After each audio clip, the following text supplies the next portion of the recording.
Well, thank you everyone for joining us this afternoon, especially the day after Labor Day. I hope everyone had a great Labor Day. I'm Will Chu, the CEO of Vector. Today, I will be speaking with Brian Fielkow, the CEO of Jetco. I'm really excited about the topic and Brian's insights. And for those of you who aren't familiar with Vector and who I am, Vector is a mobile platform that connects your drivers to your TMS. Drivers can get load information, communicate with your dispatchers, and scan paperwork, all for the sake of accelerating your billing. Using the integration with your TMS, we can automate a lot of your back office processes. We work with fleets, large and small, from the Dasky companies all the way up to UPS. Well, I'm excited about our conversation today with Brian. What we hope you get out of this conversation are tips for managing your vendor versus employee expectations and responsibilities, risk-reducing steps for preventing deployment failures, and tips for implementing a deployment and user onboarding plan. We carved about 30 to 40 minutes of discussion and saved plenty of time for questions at the end. Feel free to use the chat box and ask us questions. We have folks in the background fielding the questions, and we'll be sure to get to them. Well, Brian, thanks so much for joining us today. Can you tell us about yourself and the company? Absolutely, Will. Thank you so much for having me today. So my company is GTI Jetco. GTI is a Montreal-based logistics company. We run trucks in Canada and the U.S. and cross-border. A lot of our business is going to be open deck, heavy haul at GTI, and at Jetco we're Houston-based and with terminals throughout Texas. And Jetco Delivery, we have three separate businesses. We've got open deck and heavy haul. We've got intermodal, so import-export containers, and then a freight brokerage company. And GTI has freight brokerage companies also throughout the country. So we're a very full-service, growing company. Awesome. Well, the title of the webinar is Building a Technology-Driven Culture. What does a technology-driven culture mean to you? Well, in its simplest form, your ability to manage change is a reflection of your ability to integrate technology. In other words, adoption of technology is a subset of change management. So when you're integrating technology, what you've got to be sure you're doing is looking at all the stakeholders impacted.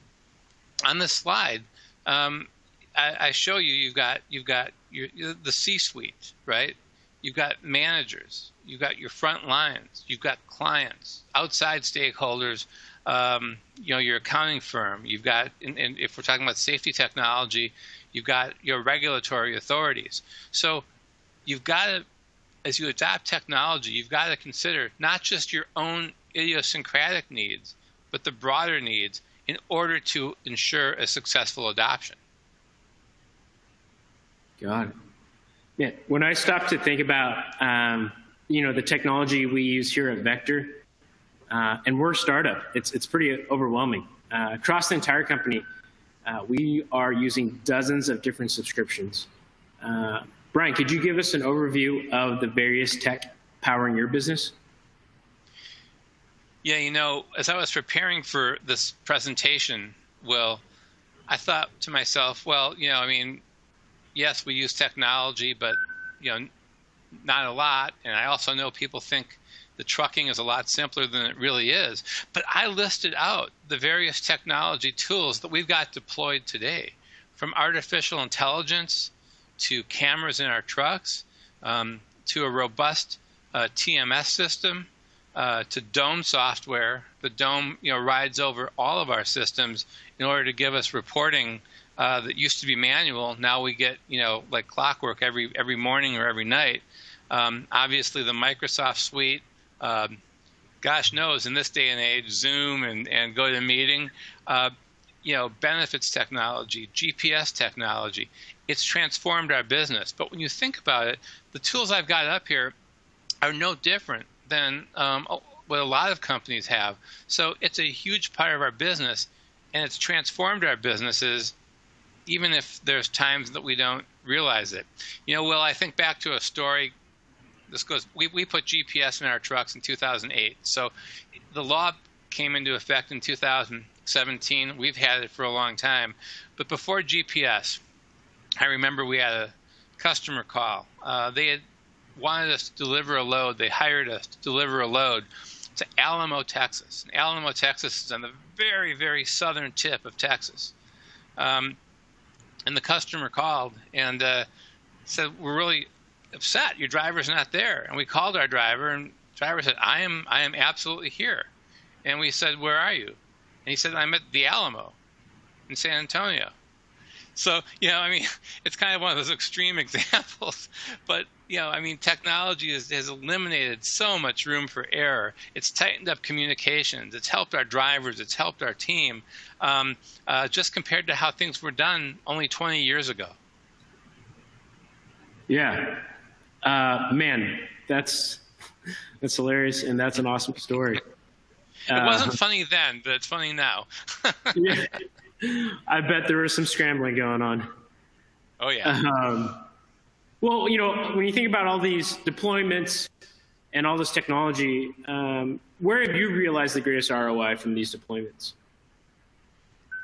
I would say that there's not one single deployment that stands out. It's having a culture that embraces technology and is willing to try things, willing to adopt change. So here's just a few data points that I can give you, right? And this is just in the very recent past. Through our transportation management system, our loads managed per person are up 18% just in the past few years. Our days to bill, down 40%. DSO, down 4 days in the past year. Our CSA scores have improved in all categories, and I can tie that to the safety technology that we've invested in. Our insurance actually went down last year, and for those people in the trucking industry, that's an anomaly, right? Insurance has been on average up double digits. And then client satisfaction. So they're getting their PODs instantly. Everything is paperless.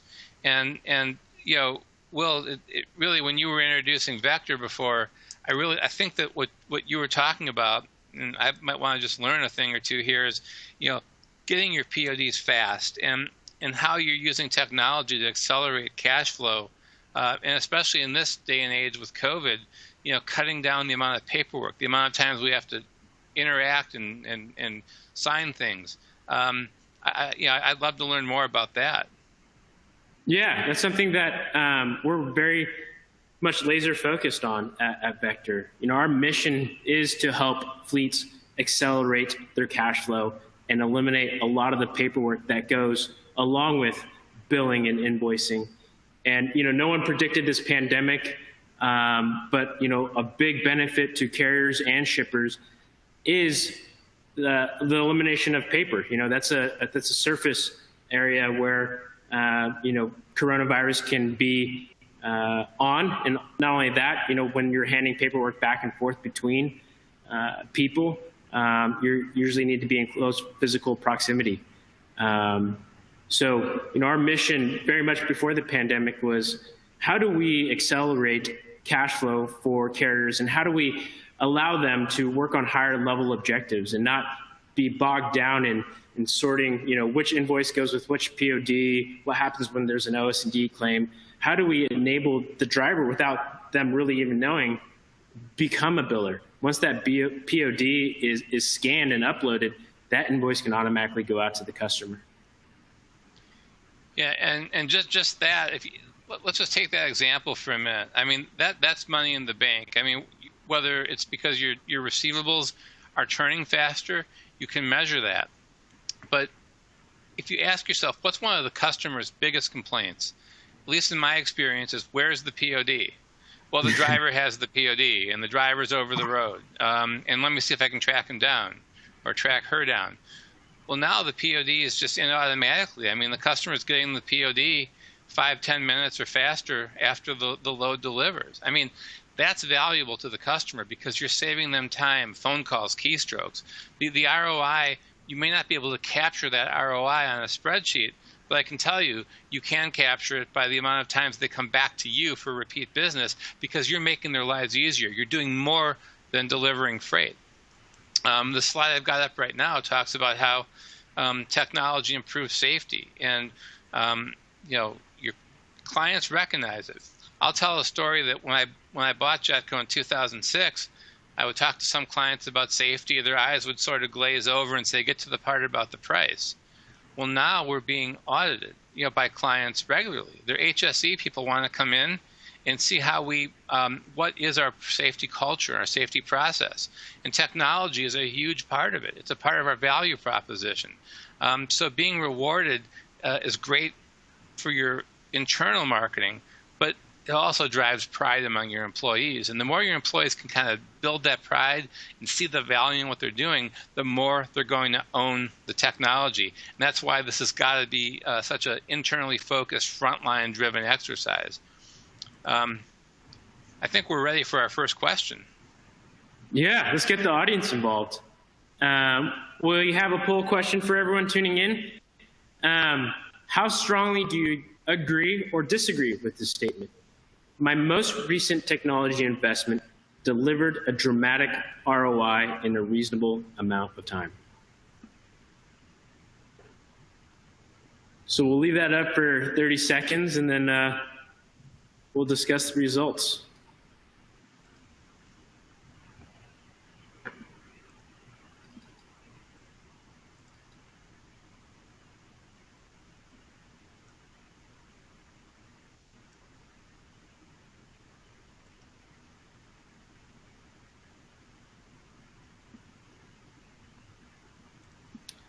Awesome. Well, thank you so much, everyone, for participating in our poll. Brian, at first glance, what are your thoughts on the results?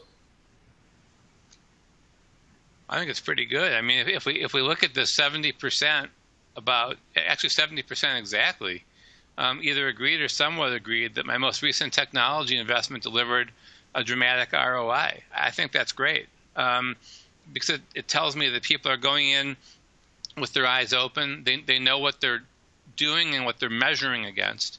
I think 70% is very strong, Will. What do you think about that? Yeah, I think it's great. I think when I think about technology implementations and deployments, there's a huge lift from the folks on the ground, and I think you're going to talk about that a little bit. But it really needs to be a partnership between your team and the technology vendor. So I think this speaks to our audience, the people that are willing to invest in technology and learn from, other people. So I think that the poll results are reflective of the audience that we have here. For those 30%, for the projects that don't deploy well, in your experience, why do those projects fail? Well, number of reasons. First of all, there's a lack of clarity at the front end, right? So, we know we need the technology. We know what we're looking for at the finish line, but there's no coherent game plan to get there. So on the one hand, you know what your need is, what you want, but on the other hand, it's a convoluted process. There's no discipline. We roll it out. We say, okay, we're going to do this, but then three things get in the way, and all of a sudden the project goes through these false stops and starts.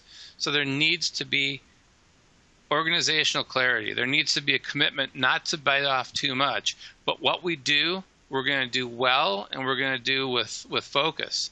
I like this quote that says, "Never mistake a clear view for a short distance." In other words, it takes some time to implement technology, and I think what muddies the view are competing factors or other things getting in the way. So do your homework, take your time, but once you've agreed to adopt a piece of technology, that has to become a priority.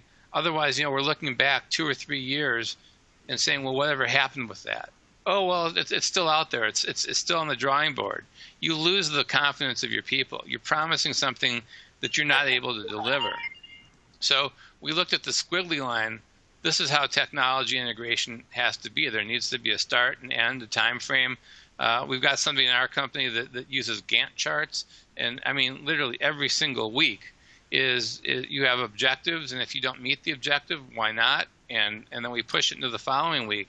But it's broken down so there's clarity. But there's other reasons that technology implementation fails. Our friend Yoda says, focus you lack, discipline you have not. In other words, to implement technology, it's no different. I mean no different than buying a new piece of complex equipment, than buying anything for your operations. You can go spend money all day long, but if you're spending it without focus and discipline, it's bound to fail. So technology needs to be implemented with complete clarity, focus, and discipline. Otherwise, you're spending money, you're starting, you're stopping. Look, we've all been there. We've all seen it happen. This is why. The other thing is I see a lot of people chasing technology like they're chasing a bright, shiny object. And that worries me. Well, let's take one thing as given, okay? That what you buy today, the technology that you deploy today, in a year from now, maybe there's something better out there, or something newer, or brighter, or shinier.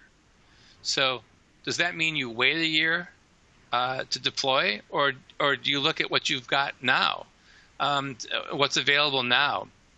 So there's always the risk of obsolescence. And if you're partnering and picking the right vendor, that vendor understands the risk of obsolescence, and they're keeping their technology new and vibrant. But the idea that we're going to chase this because it's the best today, and then another product in a year from now because it's the best, we're going to always be chasing and not implementing.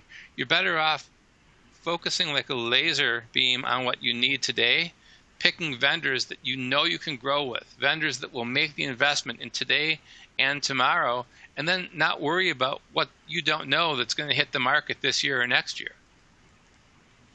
So I think that there's three key steps to adopting technology that I like to go over, which is engaging your front lines, how you lead, how you show up, leading with trust and empathy, and knowing your limit. Thank you. That makes a ton of sense. You know, to your point about obsolescence, you know, something here at Vector is that we understand that companies are nervous about, you know, they make the investment today. What does it look like a year, 5 years down the road? You know, and our philosophy here at Vector is to make sure that, you know, no matter at what point you bought the software, you're always going to be up to date. You're going to be at the latest version. And we also don't want to put a huge burden on companies to do that upgrade. We take care of that. You know, that's one of the benefits of being in the cloud and cloud hosted. Yeah. Well, Brian, back to you. I mean, how do you prevent these failures so we don't end up as another statistic? Well, first of all, you've got to bring your front lines in to the process.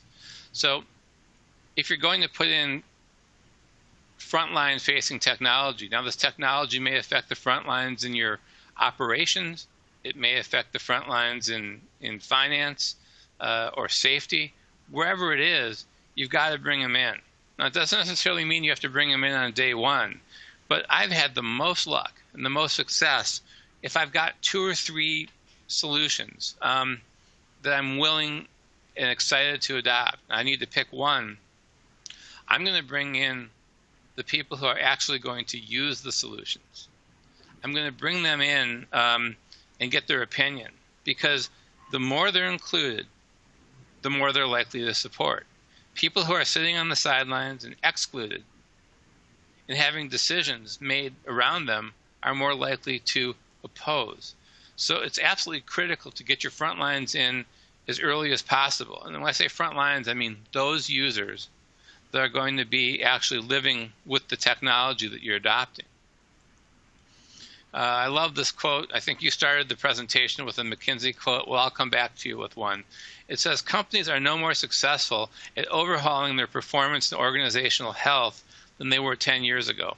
A blind spot seems to be the failure to involve frontline employees and their managers. In other words, the frontline managers in the effort. And I think that's one of the biggest problems with technology is we're in the C-suite, we're in the boardroom, we're making these decisions, and yet we're not bringing in the input of the people that have to live with it. And quite frankly, if we bring them in early, like I said, they're likely to support. But on top of that, they're going to know where the bugs are. They're going to say, wait a minute, does it do this? Does it do that? They're going to challenge your developers and your providers in a way that, quite frankly, people like you or I can't if we're not operating the technology every day. So frontline engagement is absolutely critical. And can you bring everybody in? If you've got 1,000 employees, well, not really, okay? But what you've got to do is know the difference between power and authority. And, you know, authority is something, Will, that you and I have because we've got a certain title in our organization. That's not what I'm looking for. What I'm looking for is the power. People have the power to influence others. And those are your frontline opinion leaders, right? These are people who will either tell everybody, I cannot believe what a horrible decision this is. This technology is terrible.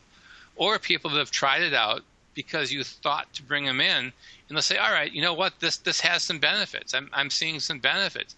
They're the ones that can convince the rest of the organization to move in that direction faster than anybody can, I think, in the C-suite. So find the people with power. Find the people that care, that have a strong opinion, that have the respect of others, and bring them in. And when I say bring them in, I want to be specific. Here's what I mean. A beta group. Anything you deploy, make sure that you've got a beta group, that you've got a group of people that are trying it out first, right? Instead of deploying the technology all over the company. And this is especially true, again, because we're talking in the transportation context here, safety technology. I'm going to talk a little bit at the end about our journey with inward-facing cameras in the trucks. If our drivers would have just showed up one day and there was cameras in the trucks, it would have been a disaster. We put a beta group together, and we had people test it out and show us what was working and show us concerns. And also, they were able to debunk some of the myths that happen with any new technology deployment. So finding those frontline opinion leaders, creating a beta group is critical. So a couple takeaways. Don't launch a new program without testing. And when I mean testing, I mean with your end users, your likely end users. Recruit representatives from all of your key stakeholder groups. And this is critical. Don't just go for allies. I know that if you think about your employee group, you know that some people are likely to support. They're biased to support you, and that's great. I want you to find them, but I also want you to find the people who are more likely to oppose. Bring in some of those naysayers. Sometimes your most negative people, naysayers, really will, all they want is a voice. All they want is to be heard. And they could go from your fiercest detractor to your strongest proponent. And again, pick influencers in your technology deployment who are respected by their peers because, again, I believe they've got a lot more clout to tell the story in a great way and a lot more credibility than those of us in the C-suite may have. Yeah, absolutely. Well, I think before we move on to step 2, let's get the audience involved again. We have another poll question. And if you had to pick one, what is your biggest technology adoption challenge? And we'll do that for about 30 seconds, and we'll discuss.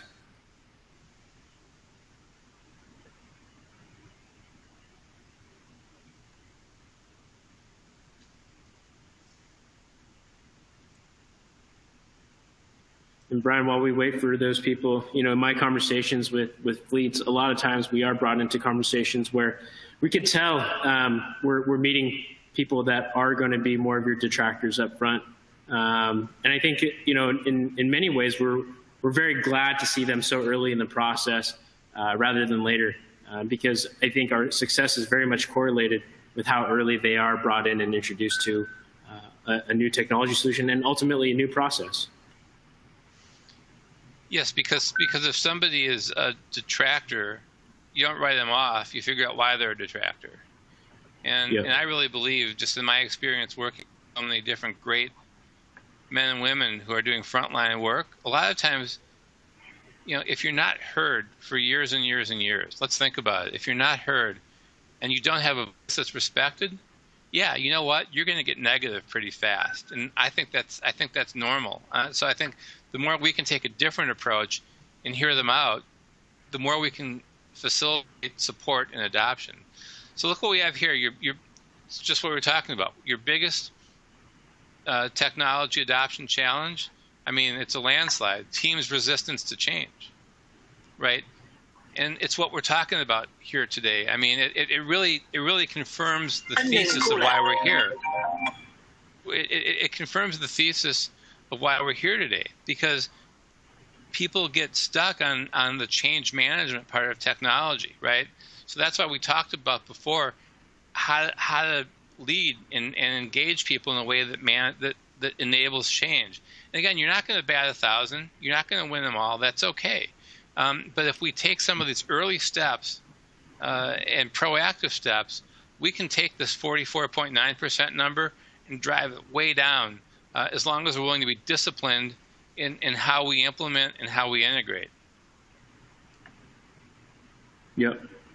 Well, Brian, you talk a lot about trust and empathy. Can you walk us what you mean when you say lead with trust and empathy? Yeah, I mean, it's the first of all, I mean, the ultimate sign of a leader, right, is that he or she says what they do. They keep their word. That's the basis of trust. But it's really important with technology, because you cast a big shadow, and if employees see that you care about their concerns when it comes to technology adoption, you're almost all the way there, right? But again, if all I care about is here, this technology will benefit me this way, and it will benefit the company's bottom line that way, okay, fine, that's great. But you got a whole group of people saying, "What about us? Yeah, what about me?" And if you ignore that, you're ignoring exactly what we saw in the poll. Why do people resist change? Because they're not heard. So when you make technology change, it's really important to explain what's in it for your team. So in other words, this technology that we're adopting, whatever it is going to make us more efficient. Okay, great. What's in it for me? Well, if we're more efficient, the company is more profitable. Improved earning potential for you, right?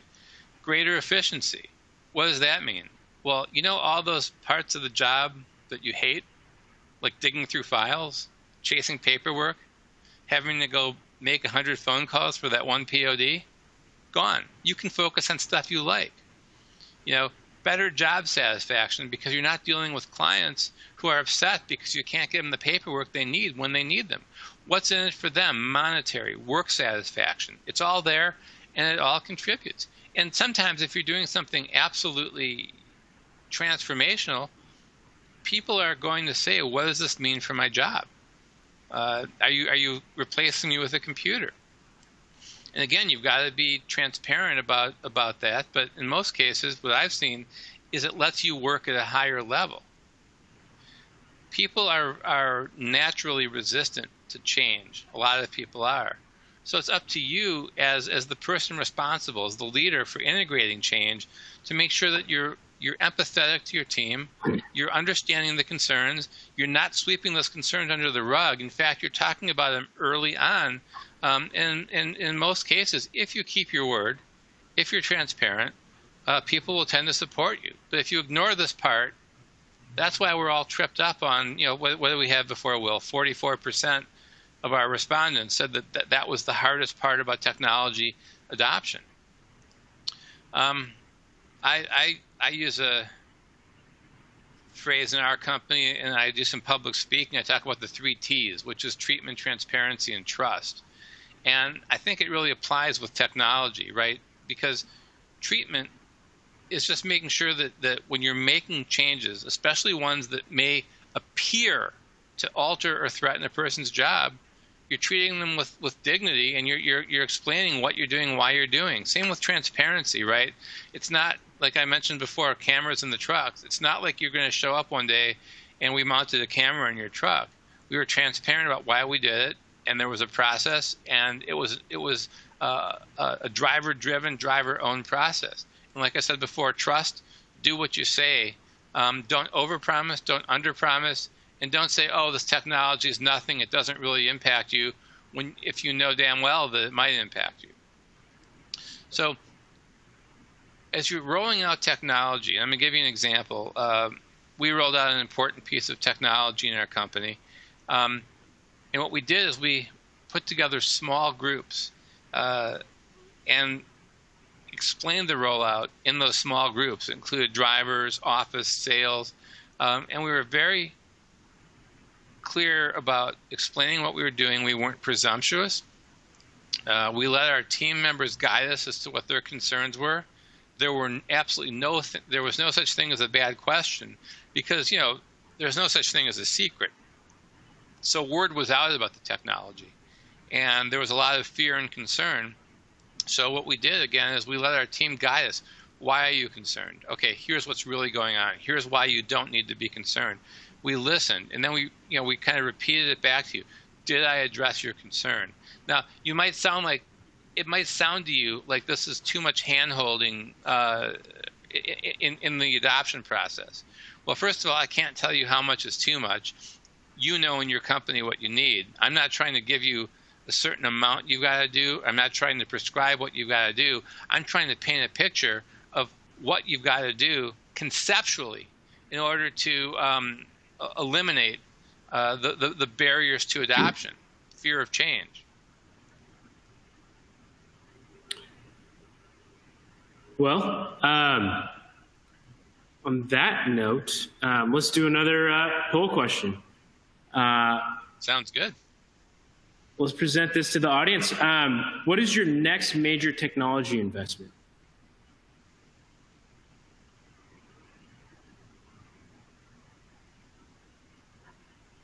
So we got I think, TMS, safety, AI, so artificial intelligence, analytics, billing, or other. I think it's going to be really interesting. Yeah.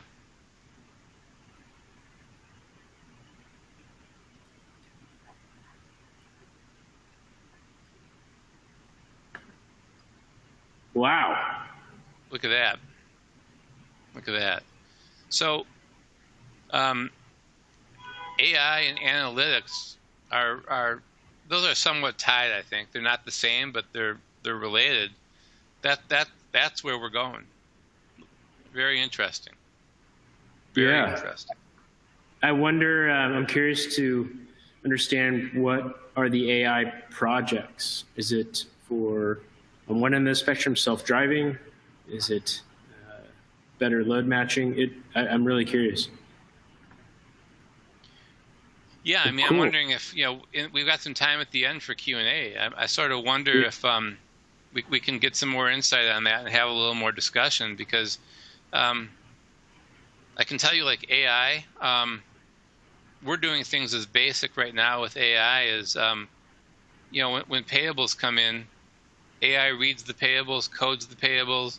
I mean, it's taken so much of the paperwork and manual process out of payables. It sounds simple, but it's letting us focus on so many other areas than shuffling paper around. So it can be as simple as that, and it can be as complex as you want to make it. But I'm real curious on what people are looking for.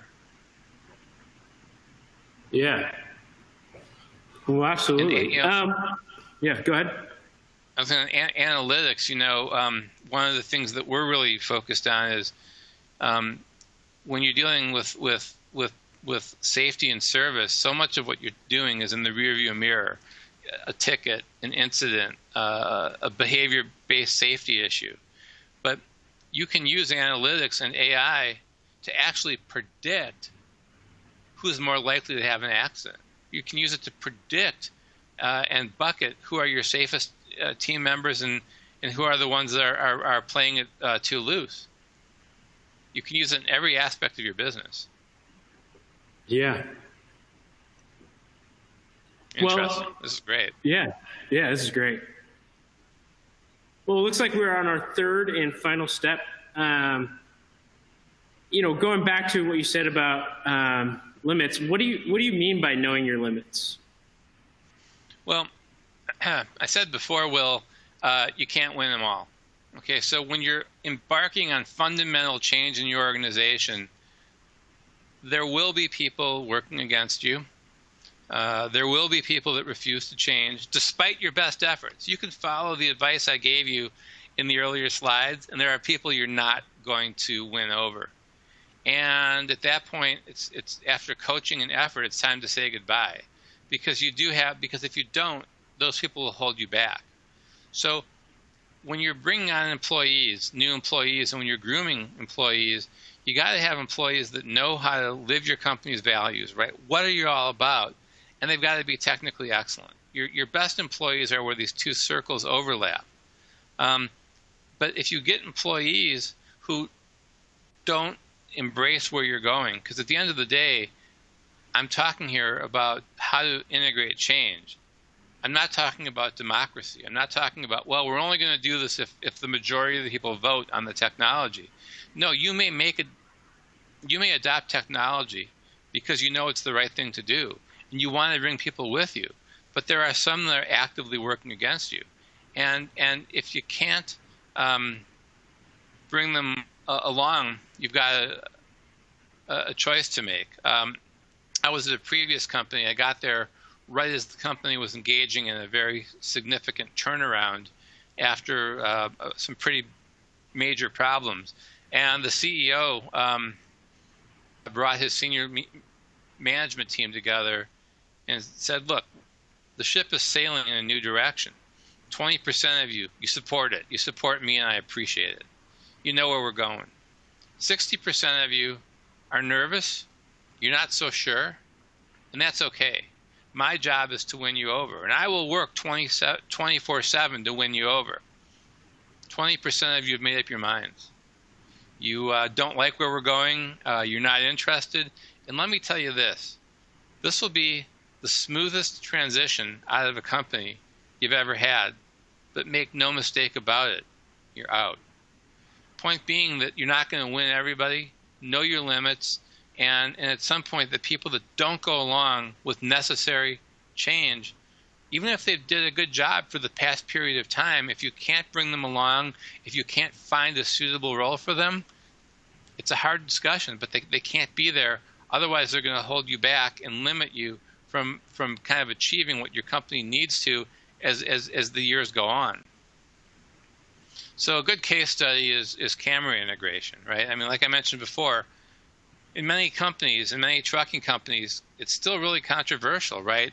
I think most people understand that you need the outward-facing camera, the camera that faces the road, right? That I hope that we're all over.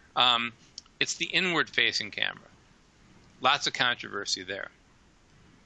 We made a decision, and we don't look back for a second, to have inward and outward-facing cameras. The problem was that we needed to improve driver safety, and safety and behavior are the same thing. Safety is a function of your behavior. So if all I can see is the road, I don't know what the driver is doing behind the wheel. Is he or she doing everything well, or are they talking on the cell phone? I don't know. We also need to have footage of that, so if there is an incident, we're able to address the claim and the incident appropriately. So we, first of all, defined our mission. Here's why we're putting the cameras in. And we measured our desired return on investment, right? Which was to, hopefully help us defend frivolous claims, and it's done that many times over. This investment's paid for itself many times over. So we engaged our front lines. We didn't, like I said, we didn't put cameras in all at once. We had a beta group, and we had plenty of naysayers in that beta group. So we brought people in that were likely to support, likely to oppose, and after a few months, and they saw each other, maybe they would have been ticketed for something, and we could show with camera footage that no, the driver wasn't at fault, being exonerated from tickets, exonerated from accidents. Word spread, good news and bad news, spread like wildfire. Because we got our frontline opinion leaders involved and a beta group involved, by the time we were ready to adopt cameras, the rest of the organization was like, hey, when's my turn to get them installed? Again, we led with trust and empathy. Here's the key. I'm going to use the camera example, but you can use this for pretty much any example.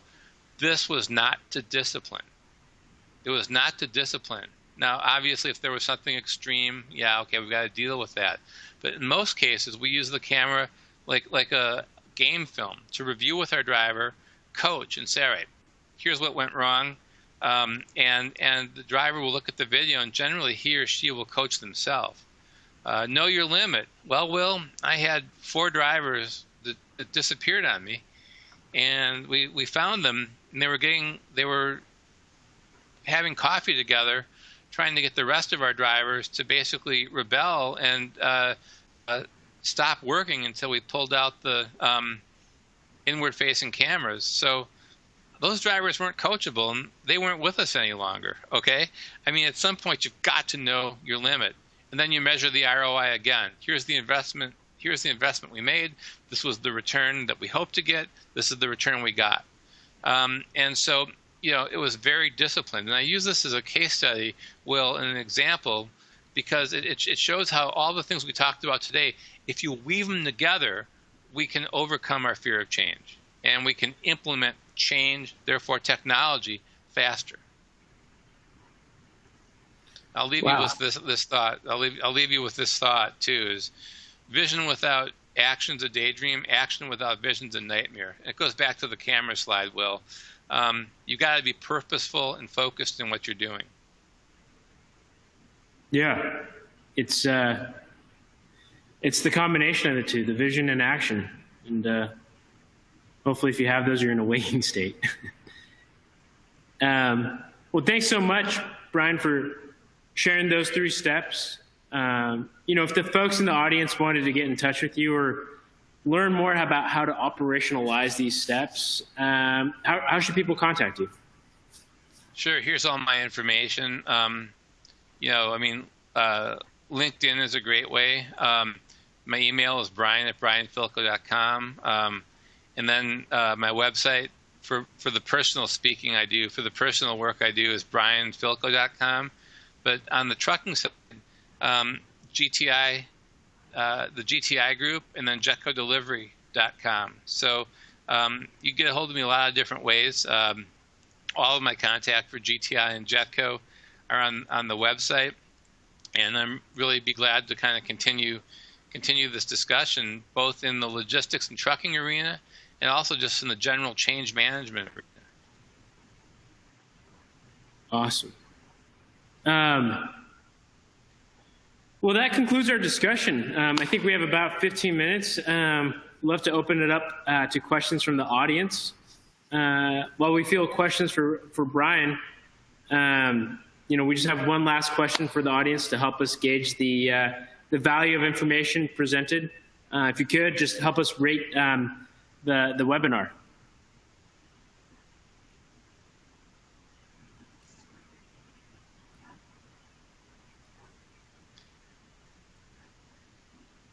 Cool. Well, while people are answering that, there's been a few questions.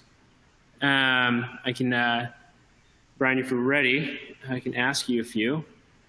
Starting with the first one. Good. If you have an outdated low-tech process that doesn't work well, but it is necessary, what part of the process do you tackle first? Do you try to fix the process before applying technology, or use technology to shore up the process? Let me just read through this again to make sure I understand it.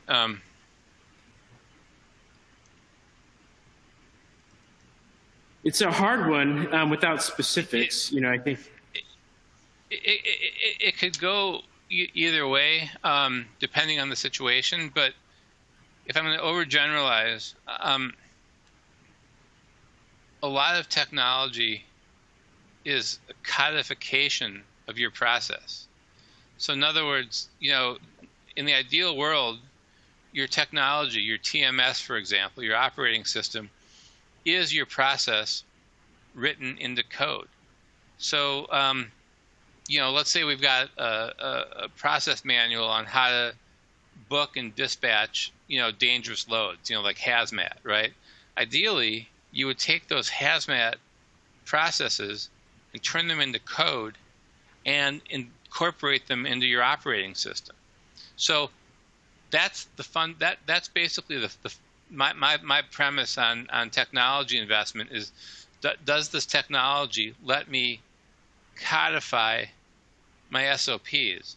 And so I think the way I would probably answer the question here is that you have to have the process right first, because a lot of times, in a TMS scenario, especially where you're buying a TMS that's a shell and you've got to make your own, you really have to know what you're doing on the process. But the reason I hedged on the answer, Will, is that you have a lot of people such as Vector who have know-how and can help me make my processes better. So on the one hand, you've got to pick your technology providers because, you've got to pick them well because they can make your processes better. They've got insight and know-how that you don't. But the flip side is that if you just install technology and it's sort of divorced from how you've done things for 20 years or 30 years, I just don't think anything good's going to come out of that. I think you've got to make sure that the technology matches up with your processes and is then able to evolve. So it's a little. I guess it's a long. I took the long route here, Will. But I think it's a little bit of both. Does that make sense to you? Yeah, it makes sense. Next question: would you be willing to share an example of a failed implementation where you had to rip out technology or stop mid-deployment? What were the lessons learned from that specific instance? It's not one that I was involved with personally. I guess I wasn't involved with the technology part, but I worked for a large company, and we're talking about it was a 9-figure investment in technology, and I mean committee meeting after committee meeting. Those rooms where it's full of note paper that's stuck to the walls and charts and all that. And the problem from the very beginning is that it was IT driven and operations wasn't really involved in the implementation. It was sort of an IT/C-suite joint venture. And by the time it got to operations, first of all, it wasn't practical. It wasn't workable. As I said before, your frontline people, the people who have to live it and breathe it, weren't involved with it early enough. It was too mature and too developed by the time it was rolled out. So all the things we talked about today are the reasons that the technology never got off the ground. The company had to write it off. It was a disaster because, again, it was just kind of that we know better than you mentality, as opposed to one that may have taken a little bit longer, but might have been more measured. But that's the best example I can give you because I know what a huge write-off it was. And it wasn't that the software was bad. It was a completely botched process. Mm. Wow. That's another example of getting your frontline people early, and don't be too presumptuous. Exactly. Well, next question. When evaluating solutions, what are some things a vendor must have for you to do business with them?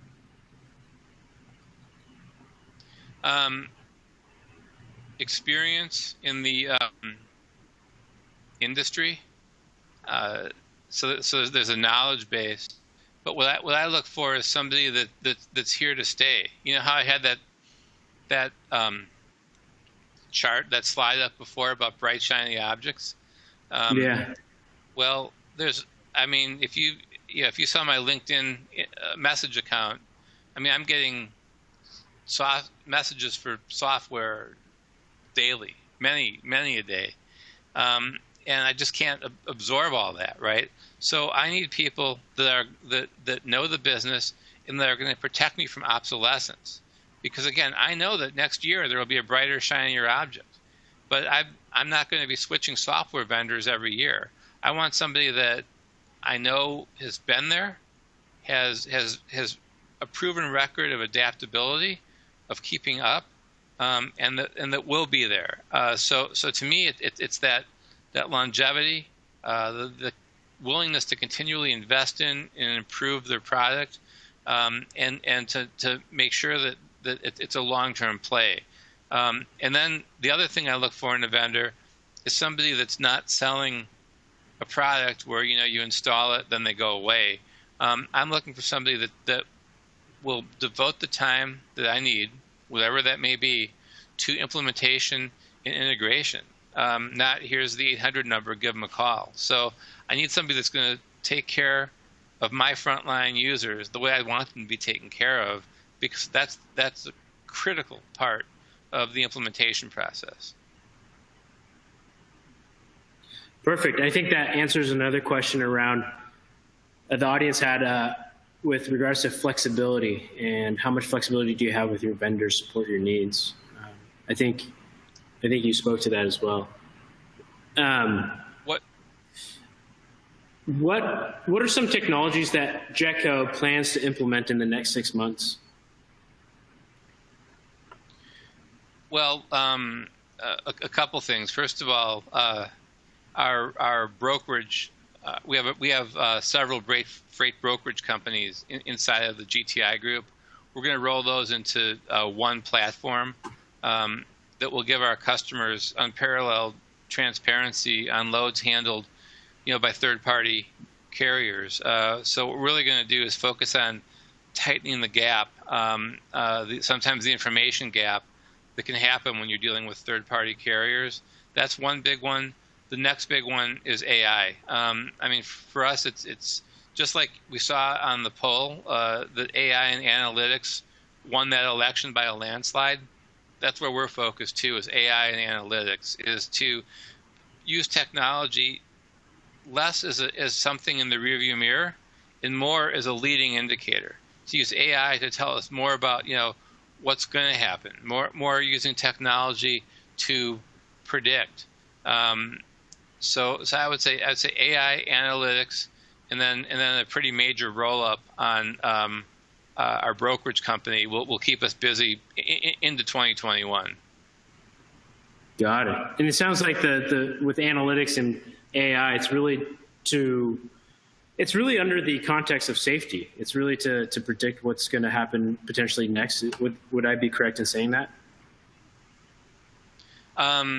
It could be safety, but we also, for example, safety is a great example, but we track service issues, right? So in other words, I don't care whether the service issue was something that we did that we could have prevented, or whether it was a client situation, or whether nobody could have prevented it. But I want to use AI to help us figure out patterns, right? In other words, why are loads late for this client, or why are there service problems for this client? And the more I can kind of get AI to help me understand, the patterns, the more I can work with the clients and talk about operational improvements that we can make to ensure on-time delivery, to minimize dwell time. Like waiting time is a killer. Nobody likes waiting time, right? We hate charging for it.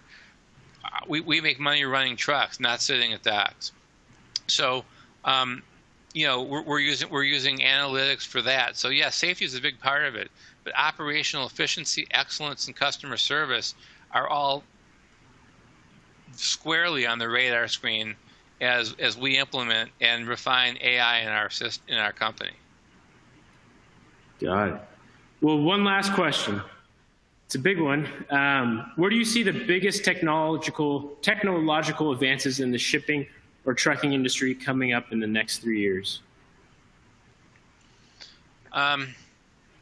Before I answer that one, let me give that one back to you for a minute, Will, because there's sort of been we've made so much progress in the industry with better transportation management systems. We've made progress with safety technology, whether it's rollover technology in the trucks, cameras. The progress continues to be made, but the holy grail, right? The big one is the paperwork and the bill of lading. And so when we talk about shipping, the supply chain, not just trucking, but all the way through, there's parts of the business that are paperless, right? But it's still that BOL, that signed bill of lading. There's so much hassle because it's still so manual. I see that as the biggest change. One of the biggest changes. How do you, and that's what you're working on. And so I think what you're working on, the way I'd answer it, is one of the biggest things we're seeing. Yeah, absolutely. We're working with a number of large companies, and we're also working with a standards organization, GS1. They invented the barcode, and we're defining what we hope to be a standard for contactless pickup and delivery. And BOLs play a major part of that. That's one of the major contact points when a truck driver either picks up or drops off a load. It's to get either a BOL or to get the BOL signed. And, it's more than just, I would say, digitizing a BOL, although it's part of it. It's really defining that standard or process of what it looks like for a driver when they enter a facility, when they check in with the guard shack. How do they get the instructions for the door? How do they get the bill of lading on their mobile tablet or telemax platform or cell phone? How do they execute that bill of lading? And how do they share it with the receiver? So I think that's one of the biggest technological advances. When you think about that, there's a lot of additional benefits from a visibility standpoint. You're getting an idea of what's happening within a yard when it comes to pickup and delivery. You're also allowing really an asynchronous or contactless check-in process. So a lot of times there's facilities that have kind of a bottleneck when a driver checks in. There's a long queue of trucks. And so being able to check in on their own time and getting that information about which trailer they need to pick up or which door they need to go to, that's huge. It's like a fast pass for check-in. So we're excited about it. I think starting with the paperwork and where we started 7 years ago, digitizing that has really given us the opportunity to address this challenge. Yeah, well, I think it is the biggest area for the supply chain. And you said something that really caught my eye, because one of the questions before was, where do you start, right, with the process or the technology? Well, quite frankly, anybody can develop a paperless BOL. That's pretty easy. What you just described is the process around it. You described the complexity. I mean, what you're doing is you're building a process around the BOL, because it's not just scanning in the BOL. It's everything that has to do with it. It's the tracking. It's the geofencing. So it's a great example where you're developing a process that hopefully can change the industry, because I do think that the BOL it is sort of still the biggest part of our business in the dark age. And I think COVID has made it so much more of an issue. But you answered that last question so well, because, again, it's the process and it's the thought that goes behind it, as opposed to just the tactical part of the technology. And I think that's exciting. Before you wrap, I'm sorry, Will, go ahead. No, go ahead. I was just saying, agreeing with you. Please. I was going to say, before you wrap up, because I'm mindful of time, I don't know if the slides are still on the screen, but I did forget to mention, if you don't mind, 2 weeks ago I released an online course called Making Safety Happen, and if it could still be seen on the screen, we talk about a lot of this in the course, a lot about culture, a lot about taking your front lines with you, And so because technology and safety are so tightly intertwined, if anybody wants more information, they can email me on the course. I'm offering kind of a 20% discount for the first month to get it started. And so far, the traction has been great. But I appreciate you just letting me mention that. And I'd be glad to send information to anybody that wants it. Awesome. Thank you so much, Brian. Thank you, FreightWaves. Appreciate everyone jumping on the webinar. It was great to have the poll questions. And you know how to get in touch with Brian, and if you want to get in touch with me, my email is simple, will@withvector.com. Have a great week. Everyone stay safe, and we'll talk soon. Thank you. Bye.